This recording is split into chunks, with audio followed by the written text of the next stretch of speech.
कितने फॉर्मूलाज याद रहते हैं when we talk about surface area volume? Cone, sphere, hemisphere, cylinder, इतनी सारी शेप्स इकट्ठी होती हैं।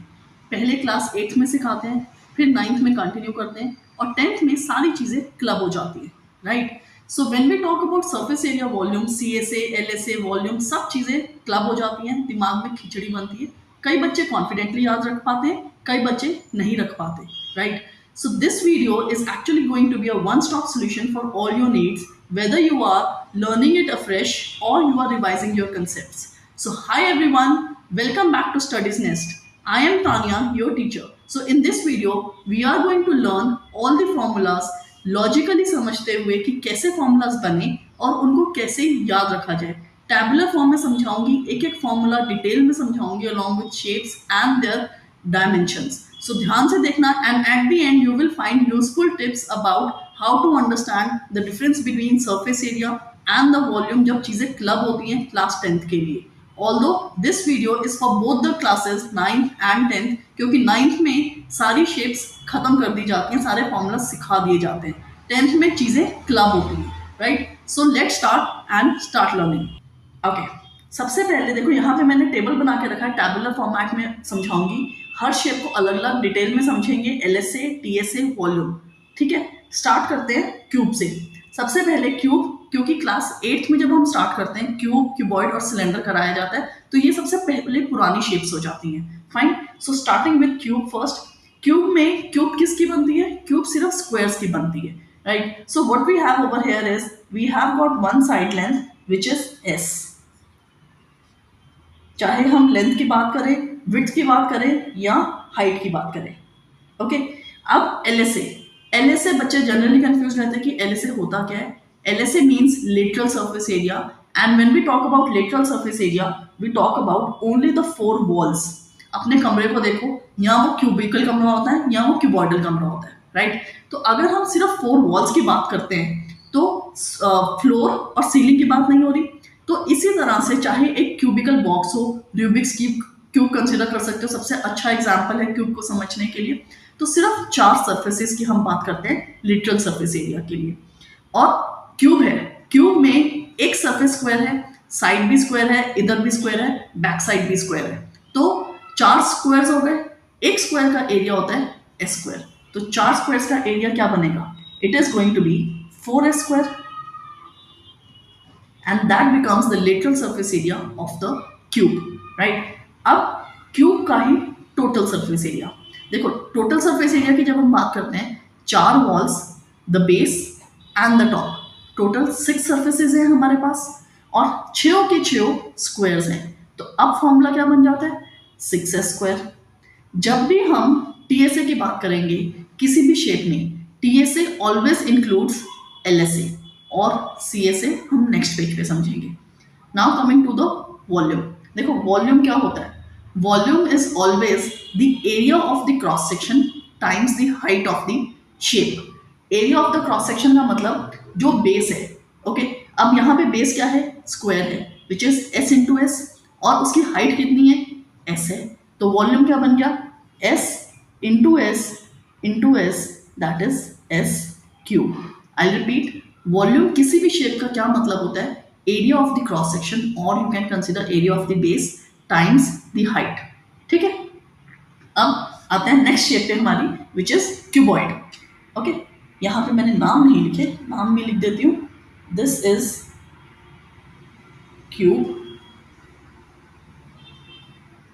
Cuboid. Okay. Now coming to the dimensions of the cuboid. सबसे पहले L. ये L है, ये B. कई जगह पे, कई बुक्स में W रेफर कर दिया जाता है ब्रेड्थ को. That is absolutely same.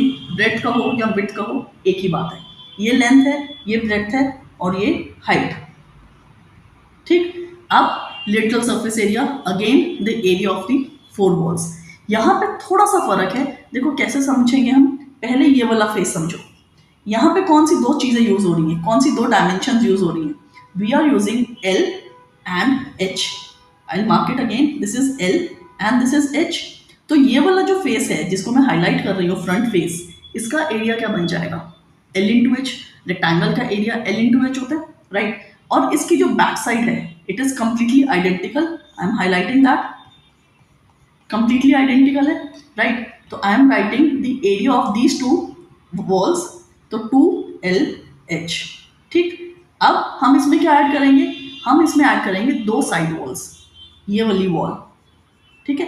अब इसमें कौन सी साइड डायमेंशंस यूज हो रही हैं, B यूज हो रहा है और H यूज हो रहा है, राइट। एंड ये वाली वॉल इसके आइडेंटिकल है, बिल्कुल सेम है, तो क्या ऐड हो जाएगा अब यहाँ पे 2BH, क्योंकि दो वॉल्स सेम एरिया की हैं। अब मुझे नजर आ रहा है कि इसके अंदर 2H कॉमन है, and therefore we get the formula for the LSA of a cuboid and that is 2H bracket L plus B, ठीक है। ये हमारा LSA हो गया क्यूब एंड क्यूबॉइड। इसके आगे हम जो भी शेप्स करेंगे next slide onwards, they are going to be curve shapes, तो वहां पे लिटरल सरफेस एरिया की जगह टर्म दे दी जाती है curve surface area, but it still means कि we are talking about the side surfaces, not the top और the bottom, okay. Now coming to the total surface area of cuboid, देखो 4 walls का area तो हमें मिल गया already LSA के अंदर। अब फ्लोर की बात करते हैं, फ्लोर में कौन सी डायमेंशंस यूज हो रही हैं, हाइट का कोई मतलब नहीं है फ्लोर के साथ, so we are having L into B, and now the ceiling also goes absolutely same. जिस रूम में बैठ के भी ये वीडियो देख रहे हो, देखो उसको ध्यान से, हम क्यूबॉइडल रूम में होते हैं जनरली, यहाँ पे जो स्ट्रक्चर्स होते हैं क्यूबॉइडल होते हैं, ठीक है। तो अब जो हमारा फ्लोर एरिया है और जो सीलिंग एरिया बिल्कुल सेम होते हैं, तो L into B यहाँ पे है, L into B यहाँ पे भी है। तो अब हमें क्या करना है, हमें जो हमने LSA था उसके अंदर फ्लोर और सीलिंग का एरिया ऐड कर देंगे, so we will have 2LH plus 2BH plus 2LB। अब 3 चीजें ऐड कर रही हूँ और इन तीनों में जो कॉमन है that is only 2, so what we have over here is 2 bracket LB plus BH plus HL। यहाँ पे मेरा लिखने में ऑर्डर थोड़ा सा डिफरेंट हो गया, जो ऊपर था लिखते लिखते बाय डिफॉल्ट मुझे आदत है पहले LB लिखने की, and obviously it doesn't matter अगर मैंने LB पहले लिखा आपने BH पहले लिखा है, it doesn't matter, it is going to remain absolutely same, ठीक। Now coming to the next formula for cuboid, that is volume, and as I told earlier, volume is area of the base times the height. अब यहाँ पे base का area क्या अभी हमने समझा, L into B, और हाइट कितनी है, H है, तो क्या फॉर्मूला बन गया, L into B into H। अब यहाँ पे ना बीच में इंटू लिखने की जरूरत नहीं है, क्यों, जब हम सिर्फ LBH लिखते हैं by default it means we are talking about L into B into H। अच्छा, इसके साथ एक और चीज, स्पेशली फॉर क्लास 8, अगर कोई क्लास 8 में भी ये बच्चा वीडियो देखे उसके लिए, because they are new to this thing, तो कई बार ना क्यूबॉइड की डायमेंशंस देते हुए वहां पे वो ये नहीं लिखते क्वेश्चन के अंदर कि this is the length, this is the breadth और दिस इज द हाइट, वो डायरेक्टली लिखेंगे, मेजरमेंट्स लिख देंगे, जैसे लिख देंगे 4 into 5 into 6। तो यहाँ पे बाय डिफॉल्ट आपको समझना है कि this is L, this is B and this is H। It is by default the standardisation when we talk about cuboid, the measurements are always given in the order of L, B and H, ठीक है। इस चीज को हमेशा याद रखना, whether you are in whichever class 8th onwards, fine।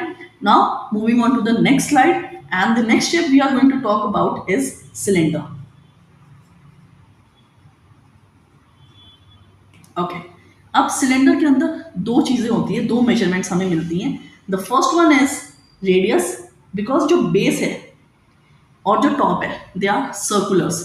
जो भी पेन से काम कर रहे हो उसको पकड़ लो, ऑब्वियसली निप को इग्नोर करो, लेकिन जो बॉडी होती है वो हमेशा सिलेंड्रिकल होती है मेजॉरिटी ऑफ द टाइम्स। आजकल बहुत डिजाइनिंग एग्जिस्ट करती है, एक बेसिक सा पेन पकड़ लो, नहीं तो पानी की बोतल पकड़ लो, सिलेंडर बहुत इजीली सामने नजर आ जाता है, राइट। तो उसमें अब जैसे ये है हमारे सामने, तो यहाँ पे ये एक सर्कल है, नीचे भी कंसिडर करो सर्कल एग्जिस्ट करता है, this is nothing but a cylinder.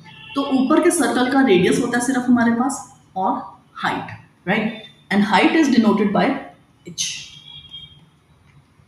तो अब यहाँ पे आ गया टाइटल, आ गया पहले एरिया का, curved surface area, because this is a round structure, okay. अब राउंड स्ट्रक्चर है तो हम यहाँ पे एरिया कैसे समझेंगे, we are talking about the area of this wall only, I am not talking about the top neither the bottom. तो यहाँ पे अगर एक सर्कल की सर्कमफ्रेंस देखें हम, वो क्या होती है, 2πr होती है, राइट। एंड कितनी बारी हमें 2πr चाहिए, अगर हम ये बहुत सारे डिस्क का कंसिडर करें, it is made up of too many disc. Every disc has got a circumference of 2πr.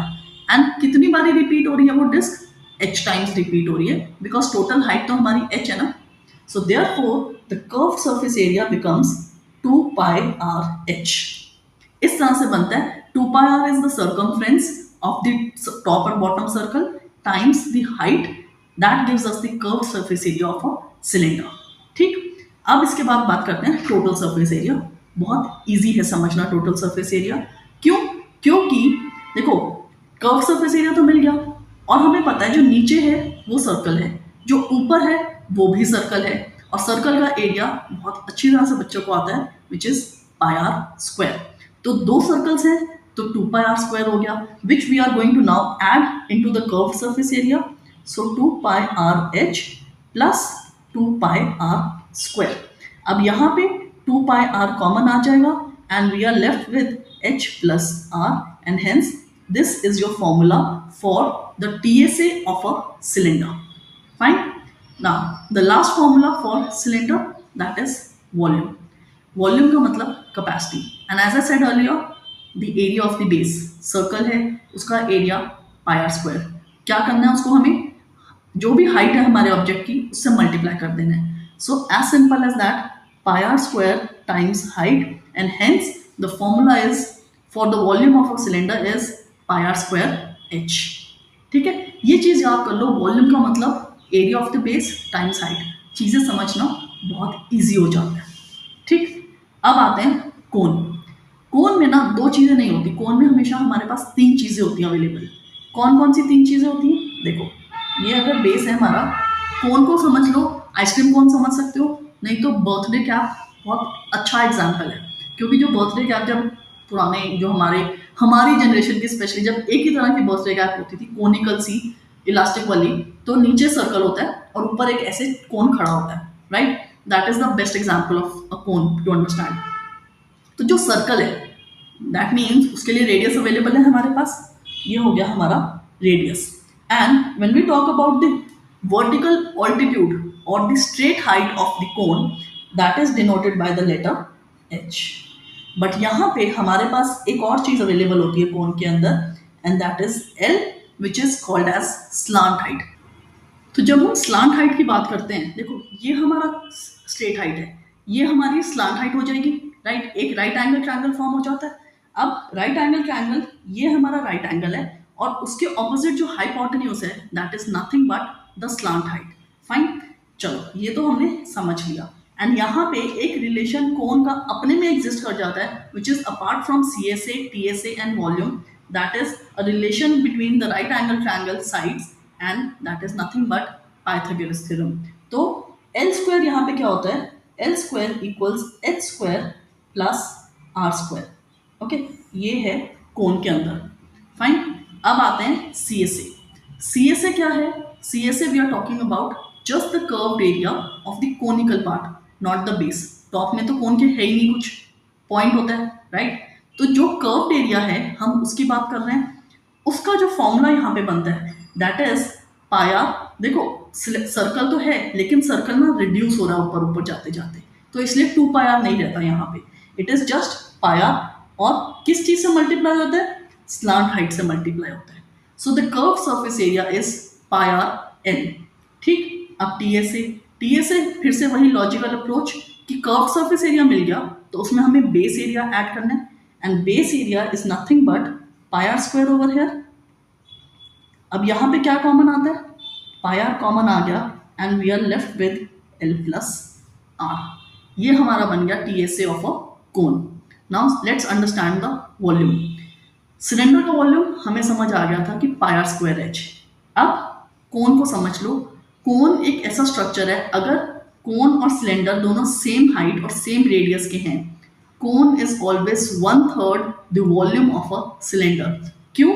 एक चीज समझा रही हूँ यहाँ पे. अगर इसके अंदर सपोज करो मैं कोन फॉर्म कर रही हूँ, this cone is nothing but 1/3 the volume of this cylinder, and that gives you the standard formula for the volume of a cone, and this is 1/3 πr²h. ये चीज देखो यहाँ पे क्या लिखा था? πr²h लिखा था. उसका 1/3 करके हमारा वॉल्यूम का फॉर्मूला बन गया कोन का, बस और कुछ नहीं है। It is very easy to remember. ये चीज़ याद रख लेना रिलेशन कि जो कोन होती है ना, that is 1/3 of a cylinder.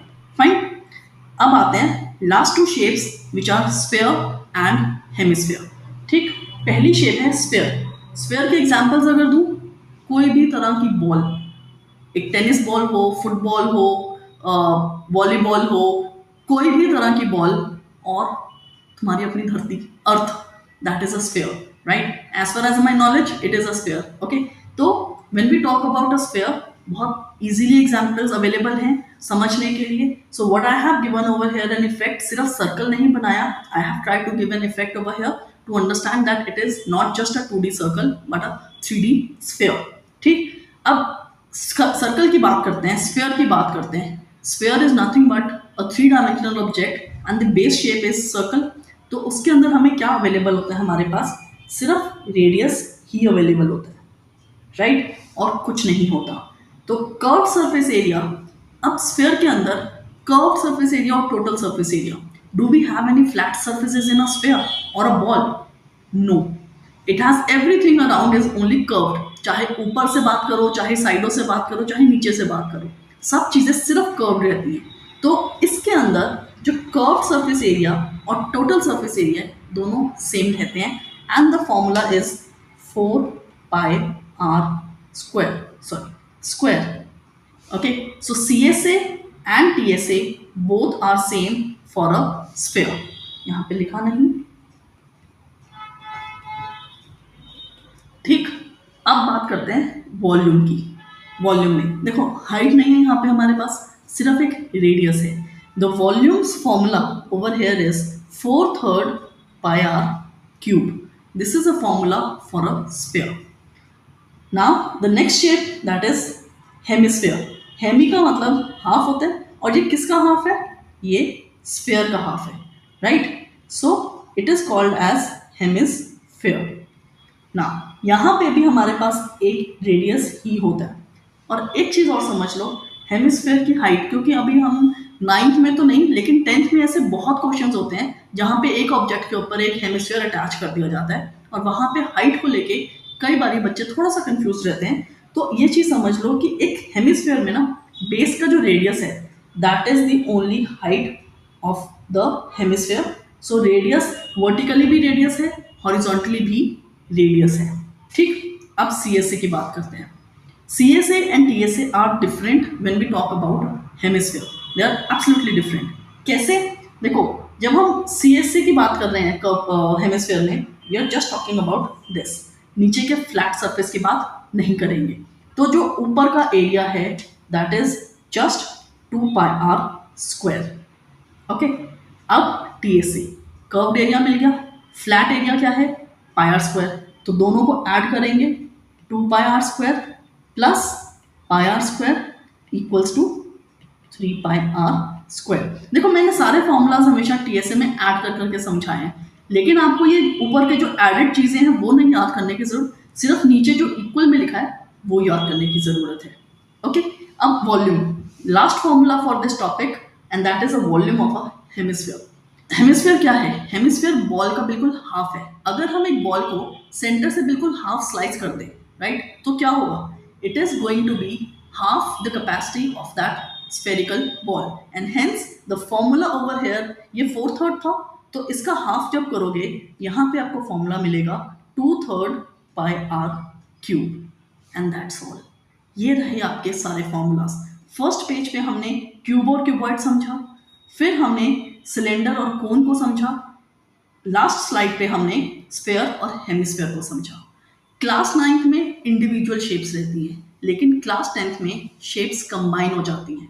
You have to understand it is going to club and you need to customise the formula as per the given shape. एक चीज और लास्ट में समझा रही हूँ इस चैप्टर, इस टॉपिक के लिए, and that is about when you have club shapes, how to understand about the surface area and how to understand when you are taking out the volume, when to add, when to subtract.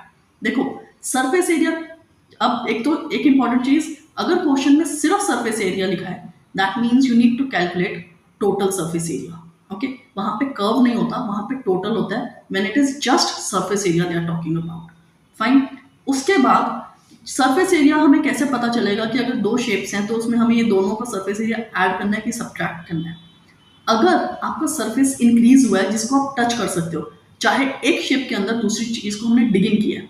For example, अगर मेरे पास एक spherical ball है, spherical ball में अगर मैंने कोन की cavity increase कर दी, कोन की कैविटी बना दी, उसके अंदर एक कोनिकल खड्डा कर दिया, तो क्या होगा? बाहर से तो राउंड में टच कर रही हूँ और अंदर से कोन का पोर्शन भी तो आई कैन टच।